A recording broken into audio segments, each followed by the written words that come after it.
forecast rain today. This is why I never want to leave my cameras out all night. You never know down here, especially from now on all the way to November. GoPros I don't care about. By the way, I talked to GoPro today. They are a bunch of con artists, man. You know, all their customer service, I don't know where it's, the Philippines, Taiwan, fuck who knows, but they're a bunch of bullshitters. I'm not buying any more GoPros. I'm gonna switch, even though they cost more.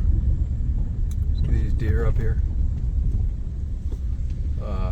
They charged an accountant. They knew that they did it, and I proved it to them again today. I had a conversation with some supervisor, and they still need a fee to process for repairs. Yeah, fuck you.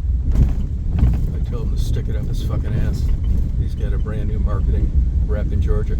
If you Google GoPro, once they get a hold of your credit card number, good luck. They constantly renew those insurance programs, even though you ask them not to, and they charge other stuff on there too. Though that insurance program, it's free for the first year because you have to buy a subscription in order to get a discount on a camera. I'm sure a lot of that has to do with just charging later, but anyway, you know, they're slowly going out of business. Their stock's way down, their sales are in the tank. I can see why. And that insurance that's renewed every year, I know 2 years ago accounted for $51 million of their income. So they've got a big incentive, you know, when they're going out of business to come up with money, and that's how they're doing it. But I mean, I love the cameras. I've had good luck with them. They've been great, but their customer service sucks. Bunch of con artists. And the other places may not be any better. And you know what fucked me is when I called GoPro and I've got 3 cameras and I bought the other 2. I was told by a GoPro rep, just get another email, sign up, because you have to have a new email. Believe it or not, that stupid ass company keeps track of your account with emails. It's not by camera serial number, it's not by your phone number, it's by emails. So in order to get the promotional deal, you have to have a new email. Well, once they told me they weren't going to renew this first year, that I had to get it as part of the discount, I deleted the emails. That's the only reason I used them, was to get these 2 cameras. So I didn't get any of the notices for the renewals because they told me I wasn't going to get any. That's what happened.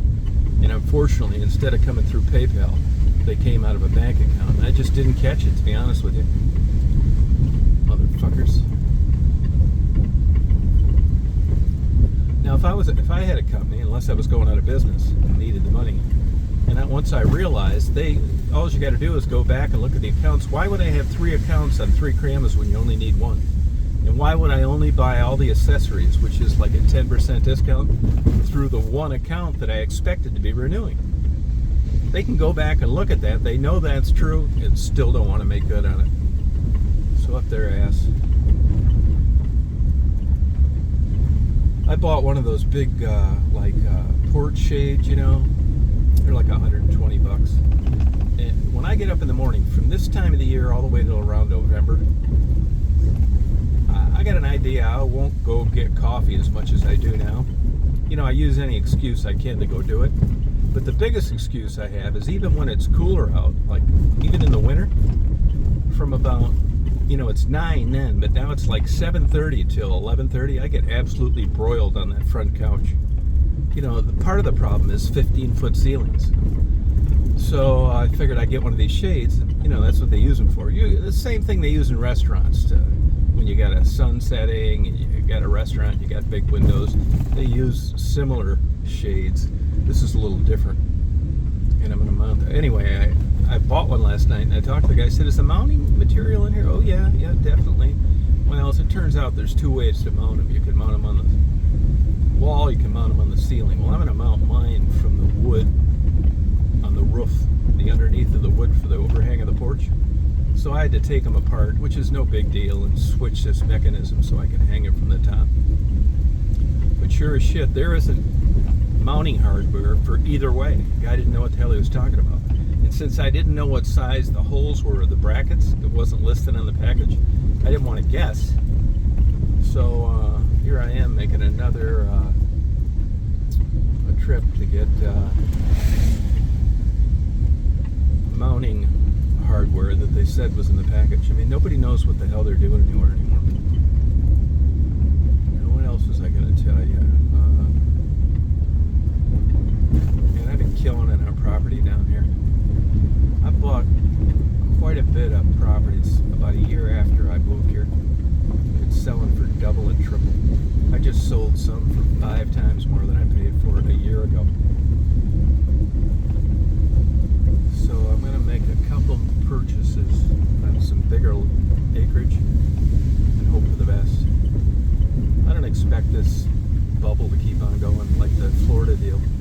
You know, I went and, I'm getting paid on my Florida deal too. She's got till May 23rd. Well, actually, she's got longer. She's got to come up with how she's going to pay me the 23rd. And if not, it's a court order sale of the house, which I really didn't want to happen. But hey, not my problem. And it's just kind of fun. I'm still thinking of starting another detective agency. It's fun starting a new business and doing a good job.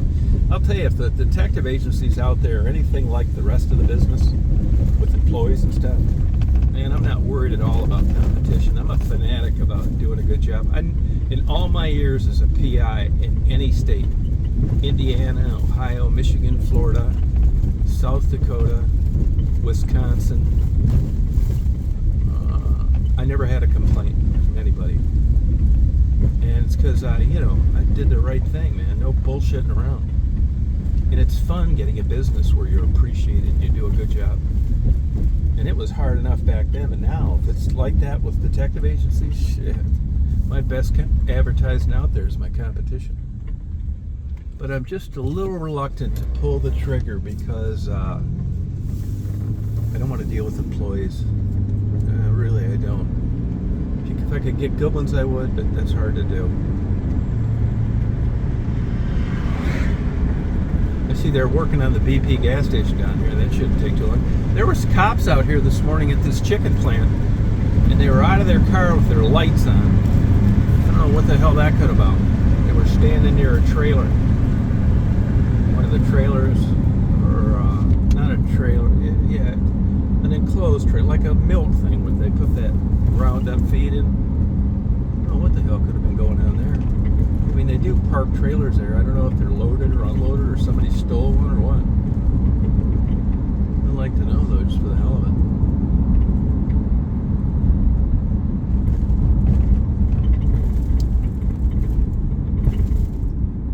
And what else am I going to tell you?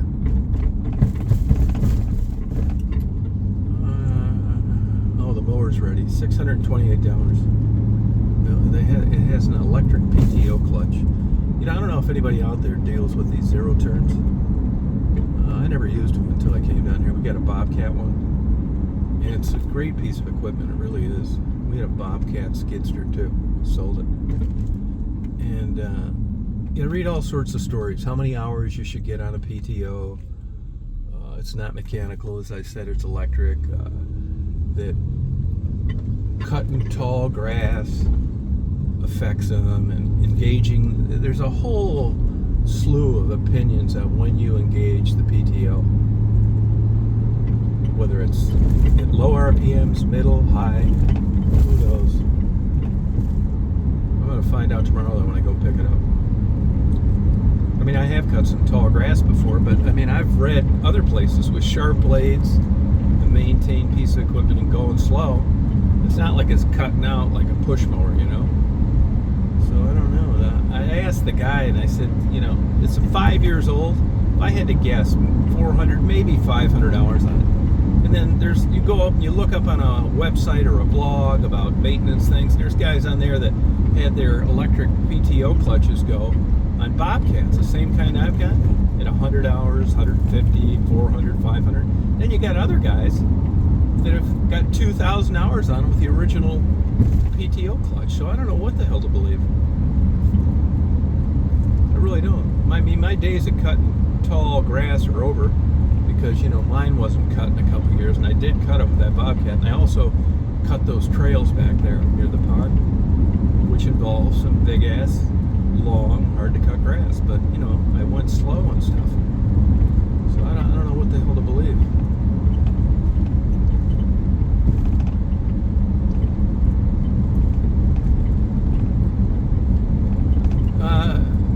Cash, you made a comment about that a rudder stuck in an airplane. That was that 310 that was taken off down in Boca Raton, Florida. Let me tell you what happened to me in Boca Raton one time. So, I had a couple airplanes up in Michigan, and I was friends with a guy that worked on the planes. They rented planes. He had a plane. Sometimes he'd let me use his plane to do shit. We were pretty good friends. And then over time, I don't know if you've ever met anybody like this in your life, but they're troublemakers. They're always starting shit amongst adults. They will, they'll go to you and say, hey, no, don't say anything, but, Tom thinks you're a big dick.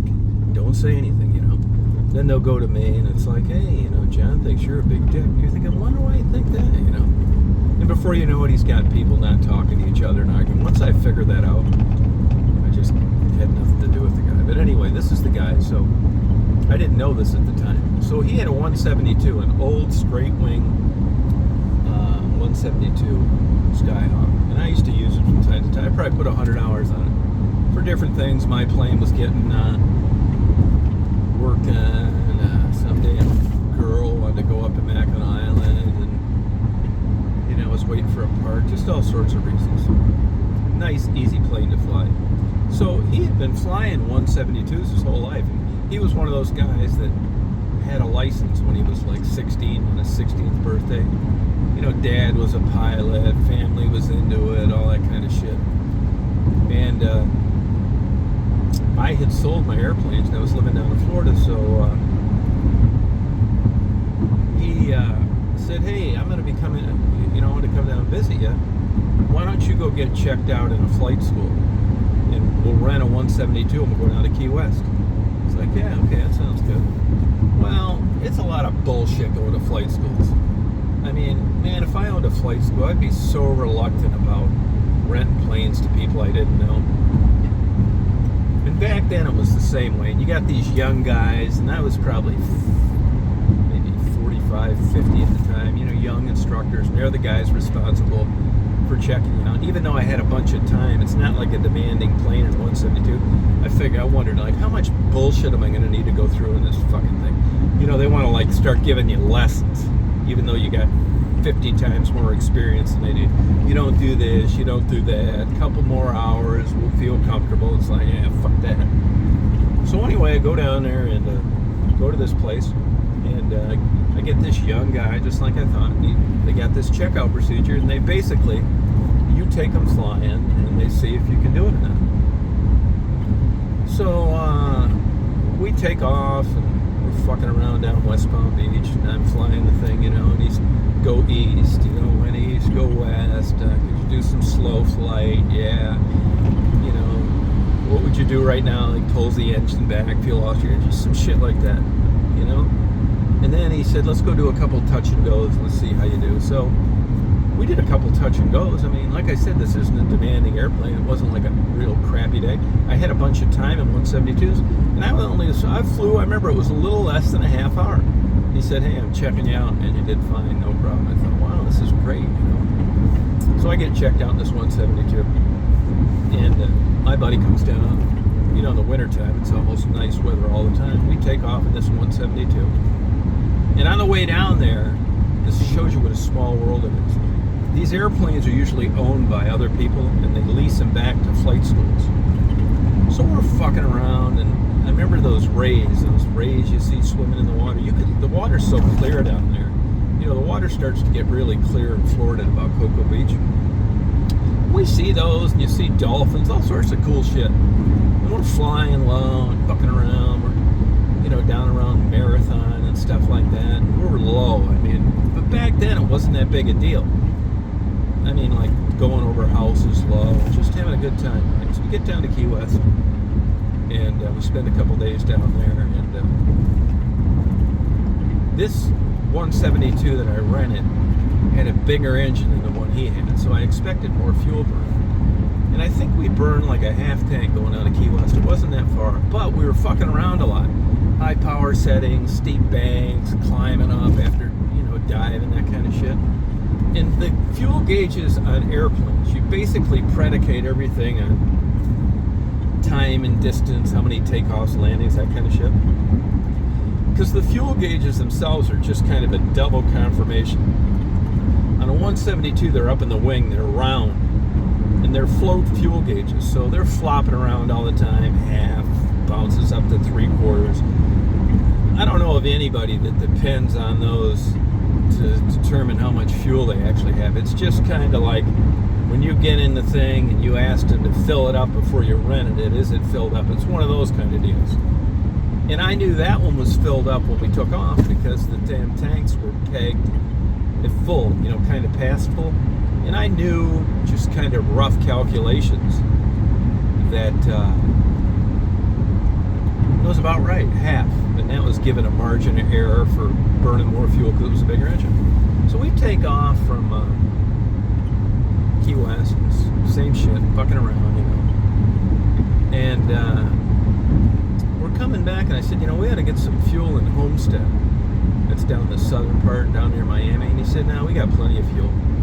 I said, well, this is a bigger engine than yours. He said, I know, but, this is a guy, this is how you get into accidents. I believed him. Even though he didn't have that same plane, and I was the pilot in command, which meant that if I crashed a goddamn thing, I was the guy they were going to hang. It's up to me to make the decisions on everything. And when everything goes to hell, you're in the left seat, you're the guy that was pilot in command, you're fucked. Because ultimately, you're responsible for everything. So we're flying back, and we're west and south of Boca Raton, where that 310 crashed. Had a stuck rudder. If you look at the flight tracking, that's exactly what it was. Kept making left turns trying to land the damn thing, and finally crashed and killed all three of them. So we're in Boca Raton. You can tell both things are like flirting around empty, but we don't have that far to go to West Palm Beach, like 50 miles. And we're just gonna, you give it back like you got it. You fill it up. You can always get fuel cheaper where you're renting it than you can anywhere else, usually. Okay. So we're west, and we're south of Boca Raton, and that was an uncontrolled tower at the time. I think it's controlled now. And all of a sudden, this is not uncommon either. The engine coughs, running out of fuel. Well, you can draw off the right, the left, or the center. And when you're drawing fuel off the center, that's exactly what you're doing. But depending on who weighs more, if you're crabbing into the wind, all that kind of shit, if you're making more left turns than you are right, if you're got higher power setting, there's a bunch of things. So you really never know by those floppy fuel gauges how much fuel's in each tank. But the engine coughs, and it's like, fuck, now what? I said, God damn. So I'm like, panic stricken. I said, we're running out of fucking fuel. And he said, well, switch it to the right tank. So I switched it to the right tank. And I said, we're going to get fuel. So we start to head to Boca Raton. We're not that far away. And there's a Learjet on a long final. And we're on our way there. We're not that far away. I'm nervous about it, but it's like I'm the one that's going to get blamed for this thing because I believe what he told me. And we're on the right tank, and it runs out of fuel. So I switched to the left tank. Now that thing's looking like the same thing as the other one. And it's running, and we get back to Boca Raton. I figure, well, if the engine quits, I can still make it. If this ever happens, and you have an off-field landing, you're in like all sorts of bullshit over it, right? Plus, you could get killed, even in a 172. So there's a Learjet on long final. Well, they're big gas guzzlers, right? And they're in the traffic pattern where you're supposed to enter the traffic pattern, crosswind, downwind, all that shit, base to final, all that stuff. And I asked that Learjet, I said, hey, would you mind if we cut in ahead of you? And he said, well, is it important? I said, yeah, it's really important. He said, yeah, go ahead. Shit, it probably cost him another $300. And he probably did an S-turn. Anyway, I landed in Boca Raton. And I didn't know how much. We didn't have hardly any gas left. I don't know how much. But as I said, fuel would be cheaper where I was renting it. So I just put in like 15 gallons or something. I didn't have that far to go. And then when we got to the plate, and anyway, I'm pissed at this guy. I said, you stupid ass.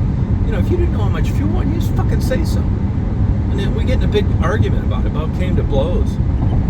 And he says, well, you're a pilot in command. It's like, yeah, I know I am, but I believe what you told me. Anyway, that kind of strained the friendship.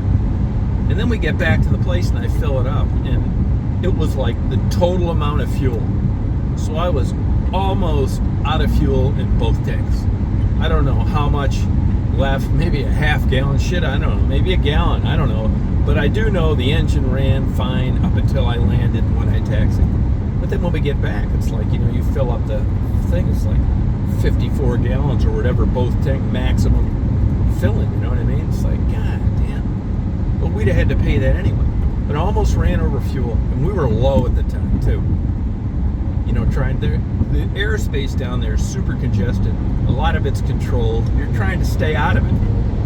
You know, so, you know, rather than be higher in that particular corridor, we were lower, and that burns more fuel too. But I almost ran out of fuel flying that airplane. I'd have gotten blamed for the damn thing. But and that's the same guy that I ended up not having anything to do with. But boy, that taught me a lesson there.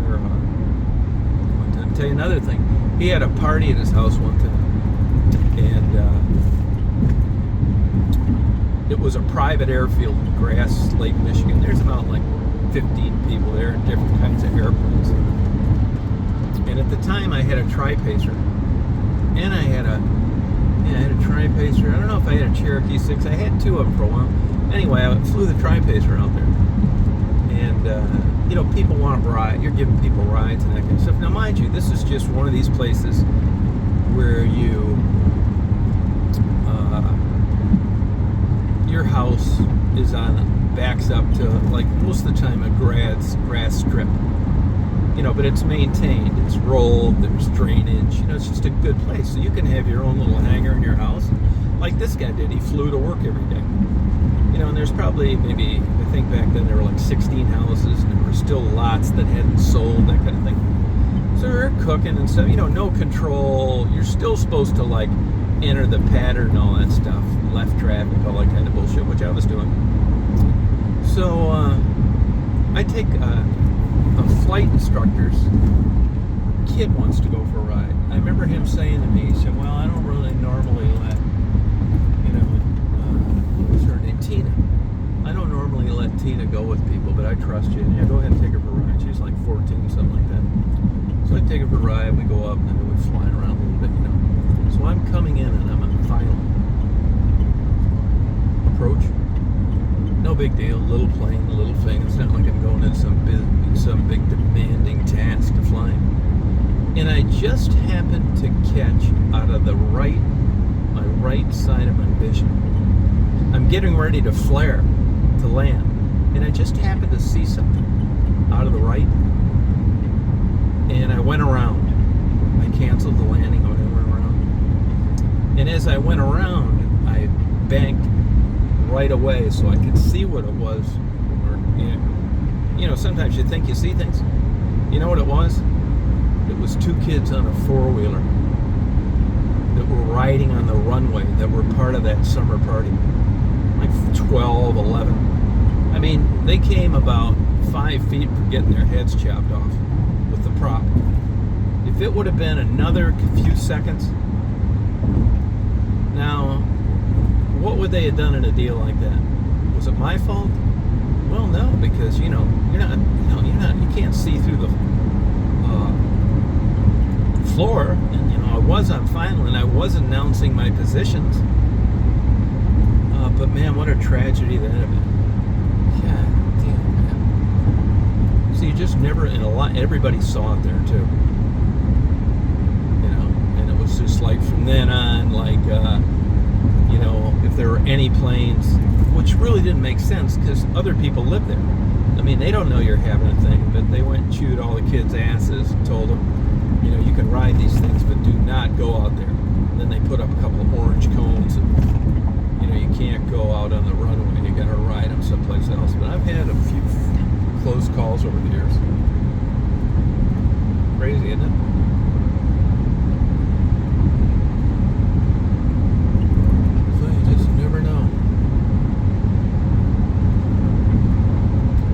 Tomorrow's supposed to be a day similar to today, a little ringing like this.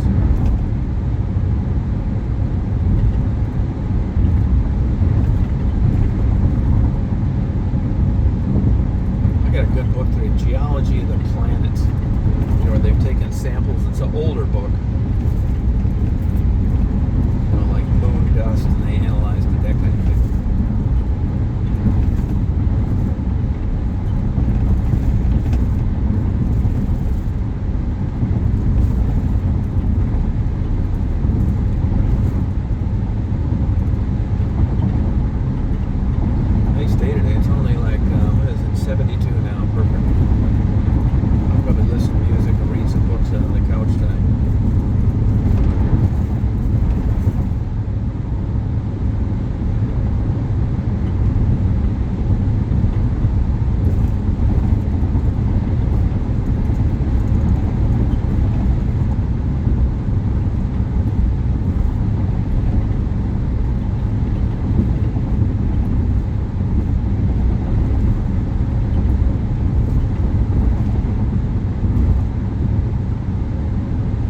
binoculars in plain-clothes cars.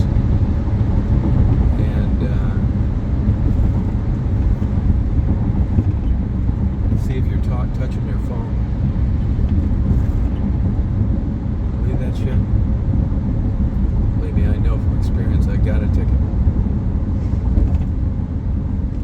I got out of it though. You get one free, get out of the thing. I was talking to Mark Kropka actually.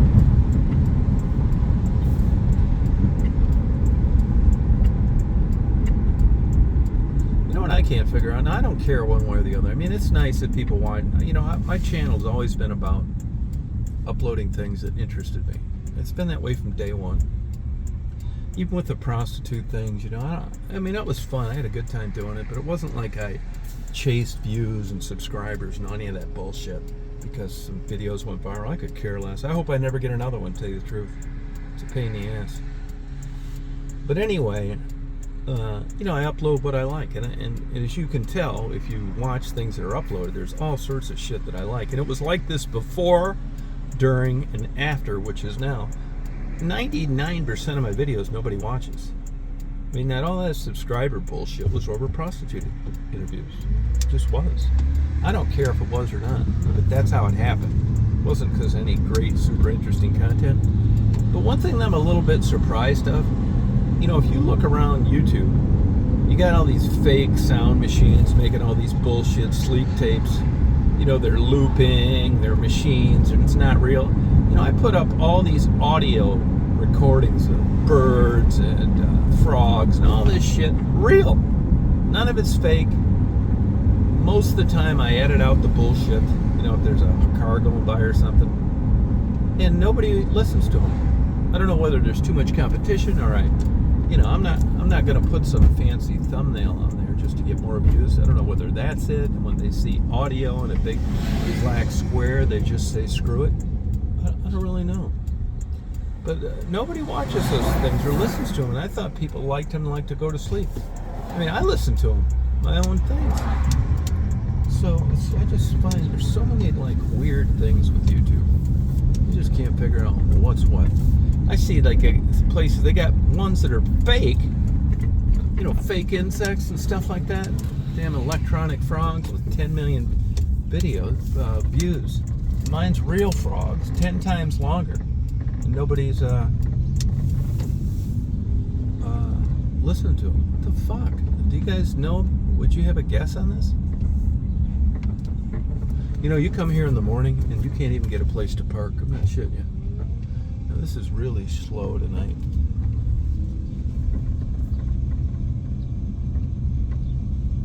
Crazy.